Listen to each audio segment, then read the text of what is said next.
কেন? করোনার তো হয় দিয়ে সরকার প্রধান না ঘোষণা করেছে, শিক্ষা মন্ত্রণালয় থেকে ঘোষণা করেছে যে প্রত্যেকটা বাড়িতে বাড়িতে মোবাইল ঢুকাইতে হবে, অনলাইনে ক্লাস হবে। এখন অনলাইনে ক্লাস হয় না, অনলাইনে হয় প্রেম, হয় প্রেম। অনলাইনে কি হয়? প্রেম হয়, ক্লাস হয় না। ক্লাস হইছে কিন্তু প্রেমটা এখনো জারি আছে।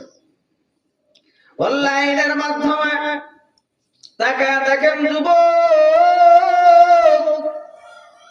আজকে সমাজের মধ্যে যত বিয়ে হয় অভিভাবকের কোনো প্রয়োজন হয় না, কারণ নিজেরাই পছন্দ করে মোবাইলে মোবাইলে যোগাযোগ করে।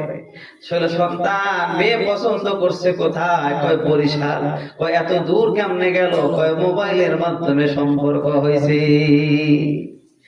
তাহলে করোনা সর্বনাশ করছে যুবকদের, এমন সর্বনাশ করছে, শুধু ছেলেদের করে নাই মেয়েদের করছে, শুধু ছেলে মেয়ে যুবকদের করে নাই, বয়স্ক মানুষদের পর্যন্ত নষ্ট করে ফেলেছে মোবাইল।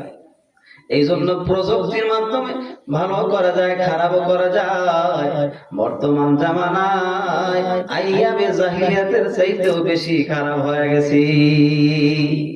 আল্লাহর রাসূলের জামানায়, বিশ্ব নবীর রাহমাতুল লিল আলামিনের জামানায় আল্লাহর রাসূল বললেন, এরা সাহাবীরা, মা বাবারে গালি দেওয়া যাবে না, মা বাবারে গালি দেওয়া যাবে না, গালি দিবা না। সাহাবীরা বলে, ইয়া রাসূলুল্লাহ, ইয়া হাবিবাল্লাহ, এটা কি সম্ভব? একজন সন্তান মা বাবাকে গালি দিবে? এটাও কি সম্ভব হবে? এটা কি সম্ভব হবে না? বিশ্ব নবী রাহমাতুল লিল আলামিন জবাব দেয়, রে সাহাবী, এমন হবে তুমি একজনের মা বাবারে গালি দিলা, সে তোমার মা বাবারে গালি দিল। এইভাবে একজন সন্তান তার পিতা মাতাকে গালি দেয়। এখন দেখেন সেই জামানার কথা রাসূল এইভাবে ব্যাখ্যা করলেন। এখন প্রত্যেকটা ঘরে ঘরে টাকা দেখে, প্রত্যেকটা ঘরে ঘরে সন্তান বাবাকে গালি দেয়। মোবাইলের জন্য টাকা না দিলে, মোটর সাইকেলের জন্য টাকা না দিলে, গাড়ি কিনে না দিলে, আর যেই সন্তান মদাসক্ত, এই সন্তান মদের টাকা না পাইলে, হিরোইন, ফেন্সিডিল, ইয়াবার টাকা না পাইলে, এই সন্তান তা নিয়ে বাড়ায় বাবাকে কতল করার জন্য, হত্যা করার জন্য।